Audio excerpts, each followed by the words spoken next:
everyone. I am Bhavna and you are watching Bhavna Education Diary. तो Delhi university ने अपने जो रजिस्ट्रेशन है 2020 के जो रजिस्ट्रेशन फॉर्म्स हैं उनकी डेट को एक्सटेंड कर दिया है।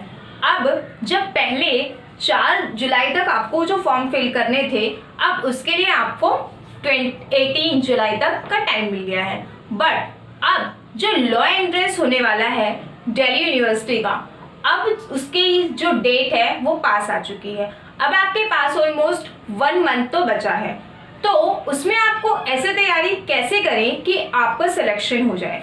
अब इसमें हम स्टूडेंट्स को 2 कैटेगरीज में डिवाइड कर सकते हैं।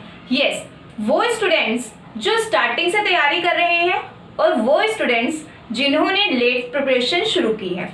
तो दोनों को ध्यान में रख के हम आज उन टिप्स को डिस्कस करेंगे और टिप्स के साथ 2019 के पेपर को एनालाइज करते हुए ऐसे स्ट्रेटेजी बनाएंगे जिससे आपको एंट्रेंस क्रैक करने में हेल्प मिलेगी। और उसके साथ ही यहाँ पर आपके लिए पूरी वीडियो देखना बहुत ज़रूरी है, क्योंकि इसमें हम पेपर एनालाइज करने के साथ साथ कुछ इंपॉर्टेंट शेड्यूल्स पर भी डिस्कस करेंगे और कुछ मेन एरियाज पे फोकस करेंगे जो मेजर क्वेश्चन है हमारे एंट्रेंस को क्लियर करने के लिए।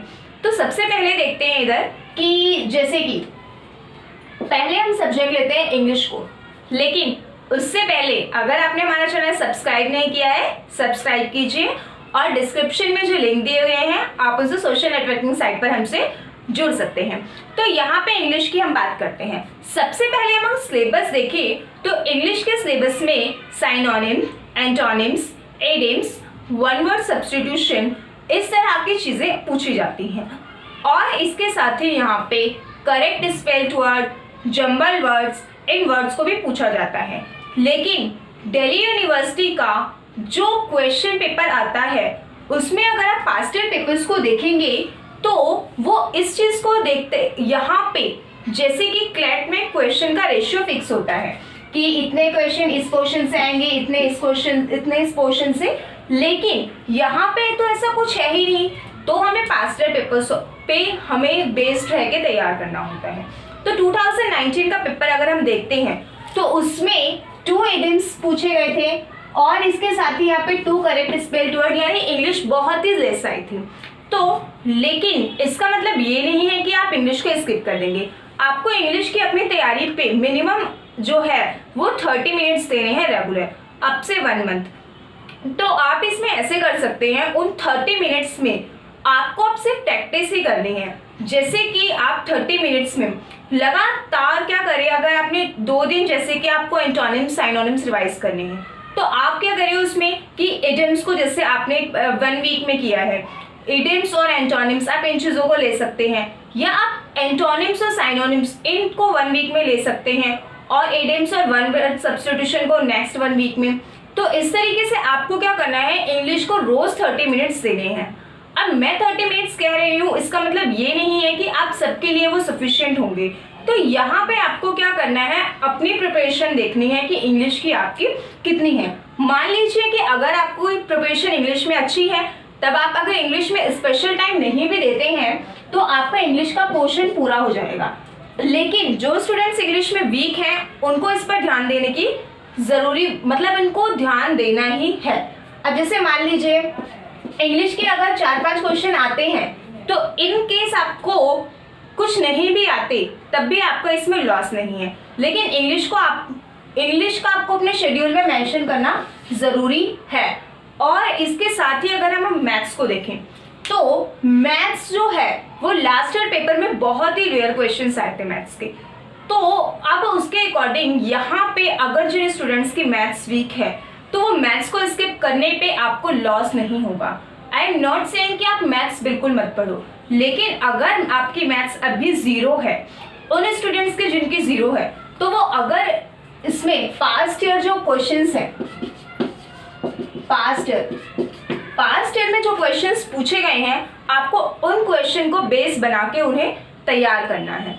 जो स्टूडेंट्स पहले से करते आ रहे हैं उन्हें रोज एक टॉपिक उठा के उस टॉपिक के जितने क्वेश्चंस आप कर सकते हो, 30 to 40 क्वेश्चन या 25 मिनिमम, उन क्वेश्चंस को आपको सॉल्व करना है। आपको यहाँ पे आई विल सजेस्ट कि आप एक क्वांटिटी ना बना के कि मुझे 1 घंटा या 2 घंटे में ही सब्जेक्ट करना है। आपको अपना ये शेड्यूल बनाना है कि मुझे मैथ्स के 25 क्वेश्चन सॉल्व करने हैं, इंग्लिश के कुछ प्रैक्टिस सेट सॉल्व करने हैं। आपको ऐसा बनाना है जिससे आपको डे खत्म होने से पहले पूरा करना है। तो इसके बाद यहाँ पे जो मैथ्स में जो चीज़ें पूछी जाती हैं उसमें एपी भी पूछा जाता है, यहाँ पे प्रोपोर्शनल भी पूछी जाती है, एज बेस्ड क्वेश्चन आते हैं, यहाँ पे वर्क वाले क्वेश्चन भी आते हैं। तो इसमें दिल्ली यूनिवर्सिटी में जो पास्ट ईयर पेपर्स में है उतना जिन स्टूडेंट्स की मैथ प्रिपेयर नहीं है वो सफिशिएंट होगा। हमारा जो मेन इसमें फोकस लास्ट ईयर क्या हुआ था कि करंट के क्वेश्चंस भी काफ़ी कम पूछे गए थे। तो लास्ट ईयर एनटीए ने पेपर कंडक्ट कराया था और काफ़ी क्वेश्चंस जो है यहाँ पे करंट अफेयर्स के कम पूछे गए थे, करंट अफेयर्स और जीके के। जीके जो है यहाँ पे हमारी इन दोनों में फॉल करती है, तो इसीलिए जीके बहुत ज़रूरी हो जाती है और जीके को आपको जो है वो मिनिमम 1 आवर ज़रूर आपको रेगुलरली देना ही देना है।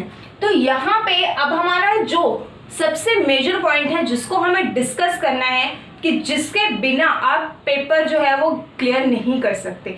यहाँ पे कॉन्स्टिट्यूशन लीगल जो है ये आपके लास्ट ईयर हम देखें तो 65 से लेकर 70 क्वेश्चंस तक लास्ट ईयर पूछे गए थे। और इसके साथ ही यहाँ पे ये जो क्वेश्चन है ये किस तरह से आपका इंटरेस्ट क्लियर कराने में हेल्प करेगा। तो यहाँ पे सबसे पहले इंडियन कॉन्स्टिट्यूशन की अगर हम बात करते हैं तो इंडियन कॉन्स्टिट्यूशन सभी लॉ एंट्रेंस एग्जाम्स में बहुत अच्छी वेटेज रखता है। तो अब यहाँ पे इसमें भी हम 2 कैटेगरी वाले स्टूडेंट्स को देखेंगे, जिनकी प्रिपरेशन अच्छी है, जो पहले से प्रिपेयर करते आ रहे हैं। उनको क्या करना है, उनका तो ये ऑलमोस्ट रेडी होगा, अगर नहीं भी है तो थोड़ा आपको इसमें इसकी स्ट्रक्चर, सेक्शन और शेड्यूल्स ये चीज़ें पूछी जाती है। तो इसमें अब हम किसके कितने क्वेश्चंस जो है वो एक्सपेक्ट कर सकते हैं और किस एरिया को हम छोड़े तो हमें नुकसान कम होगा। इसके साथ ही यहाँ पे हम एक चीज़ और ऐड करेंगे, वो है अमेंडमेंट्स। शेड्यूल पर आपका एक क्वेश्चन जरूर आता है। शेड्यूल कितनी है, 12। आप 12 शेड्यूल को मैक्सिमम 15 to 20 मिनट्स में, हार्डली इतने मिनट में आप उसको लर्न कर लीजिए। और इतना जो है शेड्यूल से रिलेटेड कुछ केस और कुछ अमेंडमेंट्स भी होते हैं। तो जब आप शेड्यूल को आप करेंगे तो आप उन सारी चीज़ों को साथ के साथ करते जाइए, जिससे आपके एक क्वेश्चन तो शेड्यूल पे पूछा जाता है कि कौन से शेड्यूल में क्या चीज़ है। इसके साथ ही उससे रिलेटेड जो अमेंडमेंट पूछे जाते हैं, जो आर्टिकल्स होते हैं, वो भी आपके साथ ही कवर हो जाएंगे। अगर आपने शेड्यूल अभी तक नहीं किया है तो आप मेरे शेड्यूल पे बनी वीडियो ज़रूर देखिए, उसमें हमने आर्टिकल, अमेंडमेंट सबको ही उसमें कवर किया है। सेक्शन जो है, सेक्शन पूछे जाते हैं और सेक्शन के साथ यहाँ पे कॉन्स्टिट्यूशन बहुत ज़्यादा ब्रॉड है तो सेक्शन के बाकी की चीज़ों को भी पूछा जाता है। और कौन कौन से सेक्शंस करने हैं, वो सभी सेक्शन इंपॉर्टेंट नहीं होते हैं। तो यहाँ पे अगर हम ब्रीफली छोटे में डिस्कस करें तो कौन से सेक्शन आपको करने हैं। सबसे पहले पार्ट 1, जो आपका पार्ट 1 है 1 से लेकर 4 आर्टिकल तक, वो सारा आपको पता होना चाहिए। पार्ट 1, पार्ट 2 जो कि सिटीजनशिप की बात करता है। यस, सिटीजनशिप इंपॉर्टेंट है। सिटीजनशिप इस बार क्यों इंपॉर्टेंट है, क्योंकि सिटीजनशिप को लेकर जो अमेंडमेंट्स हुए हैं वो काफ़ी ज़्यादा यहाँ पे डिस्प्यूट्स में रहे हैं और डिस्प्यूट्स में रहने की वजह से इस बार चांसेस हैं कि इस पार्ट 2, हमारा जो पार्ट 2 है सिटीजनशिप का, उससे क्वेश्चन पूछे जाए। और जो सबसे इंपॉर्टेंट है हमारा फंडामेंटल राइट्स और डीपीएसपी और फंडामेंटल ड्यूटी।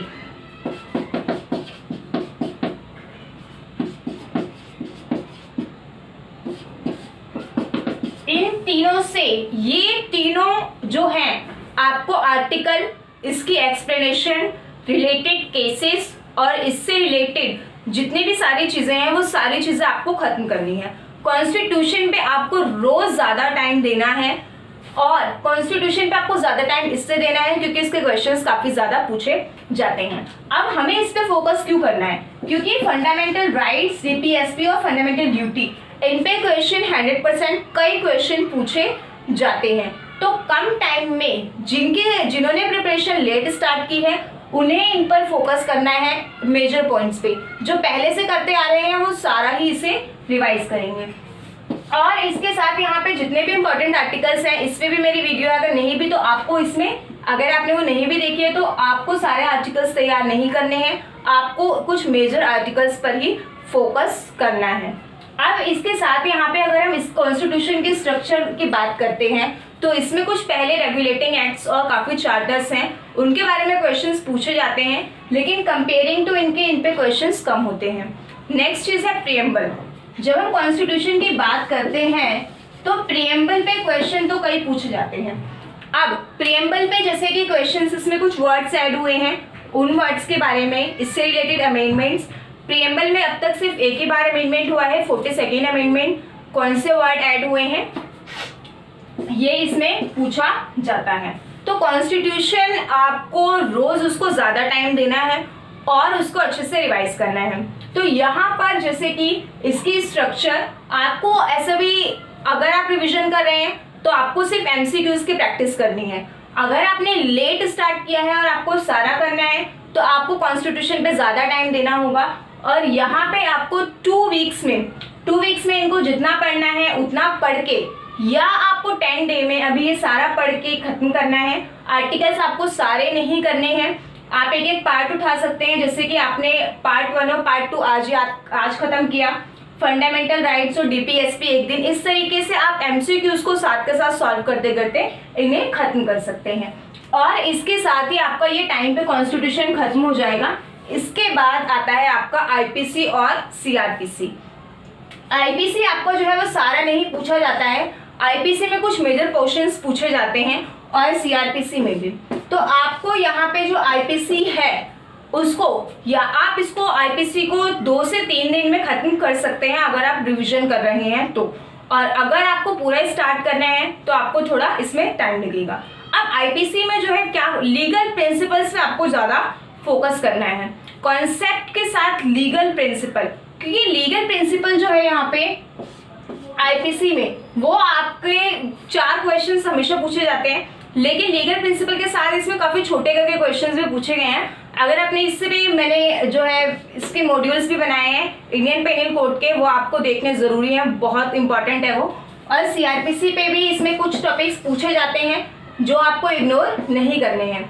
अब इसके साथ जो कुछ छोटे छोटे टॉपिक्स हैं उन्हें हम मेजर टॉपिक्स को कवर करते हुए ना भूल जाते हैं। तो उन टॉपिक्स को हम ऐसे छोटे छोटे कई टॉपिक्स को भूल जाते हैं, जिसकी वजह से एग्जाम में हमारे काफ़ी क्वेश्चंस स्किप हो जाते हैं या तो गलत हो जाते हैं।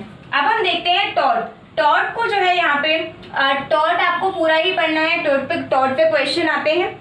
इसके साथ वाइकेरियस लायबिलिटी जो है इस पे क्वेश्चन किस तरह से आता है, इस पे भी इफेक्ट पे क्वेश्चन आता है, और कई बार स्टेटमेंट दे देते हैं, जैसे कि लास्ट ईयर भी इन पे काफ़ी क्वेश्चंस पूछे गए थे। तो इसमें आपको बताना होगा vicarious liability master and servant के बीच में भी होती है, और यहाँ पे इसके साथ जॉइंट भी जुड़ा होता है। जॉइंट कैसे कि 2 फ्रेंड्स के बीच में भी यहाँ पे अगर वो जॉइंट है तो वाइकेरियस लायबिलिटी हो सकती है। लॉ ऑफ क्राइम्स जो है, क्राइम इनके अलावा भी जो क्राइम्स से रिलेटेड लॉज हैं उनको बारे में भी आपको पता होना चाहिए। और यहाँ पे बेसिकली अगर हम देखते हैं तो इसके साथ हमारा क्या जुड़ा होता है, करंट जजमेंट और लीगल अवेयरनेस भी जुड़ी होती है, क्योंकि जो आपको बेसिक जो करंट अफेयर्स है वो लास्ट ईयर अक्टूबर से लेकर एग्जाम से थोड़े टाइम पहले तक का तैयार करना होता है। और उस बीच में जितनी भी कमेटी, इम्पॉर्टेंट कमेटी जो होती हैं, उन कमेटी के बारे में आपको पता होना चाहिए। और कमेटी के साथ साथ जो सारे कमीशन हैं, कमीशन के साथ साथ जितने भी इम्पॉर्टेंट बिल और एक्ट्स पास हुए हैं, बिल और एक्ट के साथ यहाँ पे जजमेंट, अगर हम 2019 का क्वेश्चन पेपर देखते हैं तो उसमें कई सारी जो जजमेंट्स हैं वो जजमेंट्स के केसेस के नाम, कमिटीज के नाम, जजमेंट के केसेस के नाम अक्सर पूछे गए हैं। तो यहाँ पर आपको जितने भी इम्पोर्टेंट केसेस हैं वो सभी जो आपको क्या करने हैं, उनको थ्रो आउट करना है। तो आप इन सारे छोटे छोटे टॉपिक्स की अभी लिस्ट बनाइए जो मैंने बोले हैं, और उसके बाद इन्हें पर डे एक दिन इन सभी टॉपिक्स को आप खत्म कीजिए, ताकि एग्जाम से पहले आपके इसमें कोई चीज़ ना छूटे। जैसे अगर एक दिन आपने सारी कमेटीज को याद कर लिया कॉन्स्टिट्यूशनल कमेटीज अलग हैं, जो यहाँ पे आपकी 1 साल करंट वाली कमेटीज हैं वो भी अलग है, तो आपको दोनों को कवर करना है। और इसके साथ ही यहाँ पे कुछ इंटरनेशनल छोटे छोटे लॉज होते हैं और यूएनओ आपको खत्म करना है, यूएनओ को नहीं छोड़ना है। कई बार ऐसा होता है हम बड़े बड़े टॉपिक्स को करने के चक्कर में से छोटे टॉपिक्स भूल जाते हैं, यूएनओ करना है। इसके साथ हमें एक टॉपिक और है, वो है इंटेलेक्चुअल प्रॉपर्टी राइट, आईपीआर से क्वेश्चन काफी पूछे जाते हैं। लास्ट ईयर 3 से 4 क्वेश्चन आए थे, पेटेंट, ट्रेडमार्क, कॉपीराइट। ये जो आईपीआर है, आईपीआर आपको ये 2 से 3 दिन में खत्म करना है, एज पर यू कि आप इसे कितना खत्म कर सकते हैं। अब आईपीआर में आपको पढ़ना क्या है, आईपीआर में क्या क्या चीजें फॉल करती हैं, और उसके साथ जो उनका टर्म है, पेटेंट कितने टाइम के लिए ग्रांट होता है, कॉपीराइट कितने टाइम के लिए ग्रांट होता है, ये आपको पता होना चाहिए। तो इसमें से कई क्वेश्चन आपको आ सकते हैं। अब जिसमें से कुछ हमने देखा कि क्वेश्चन कितने, किसका रेशियो कितना आता है, तो आपको उसी हिसाब से उन सारे रेशियोज को भी लिखना है जिस तरह से मैं बता रही हूँ, और उनको सॉल्व करना है। अब एक क्वेश्चन आपको हमेशा पूछा जाता है डेज पे, एक क्वेश्चन डेज पे पूछा जाता है।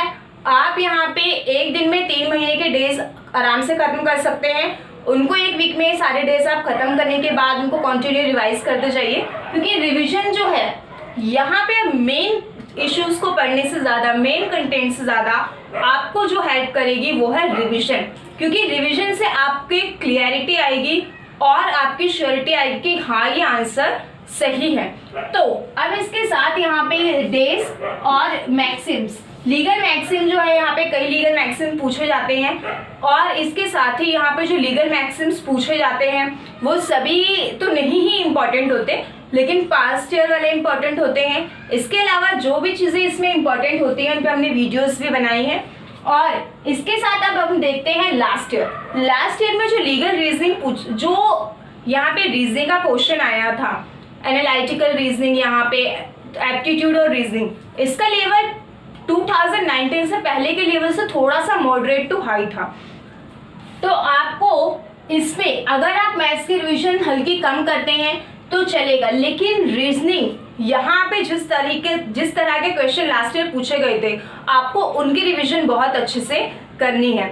तो अब इस सब के बाद हम जो है नेक्स्ट इसके पार्ट में ये भी डिस्कस करेंगे कि कट ऑफ क्या होने चाहिए, और कट ऑफ के अकॉर्डिंग आपको कितने क्वेश्चंस कौन सी कैटेगरी के अकॉर्डिंग मिनिमम अटेम्प्ट करने चाहिए, और इसके साथ ही मॉक्स का क्या रोल होता है। तो इस वीडियो का नेक्स्ट पार्ट को देखना मत भूलिएगा, और इसमें जो इम्पोर्टेंट हमने टॉपिक्स को डिस्कस किया है, इन सभी टॉपिक्स पे मेरी चैनल पे वीडियो है, तो आप उसे ज़रूर देखिएगा, और इसके साथ ही मॉड्यूल्स को ज़रूर सॉल्व कीजिएगा। PDF के लिए आप टेलीग्राम पे हमसे जुड़ सकते हैं। तो that's all from my side, and don't forget to subscribe my channel. Thank you.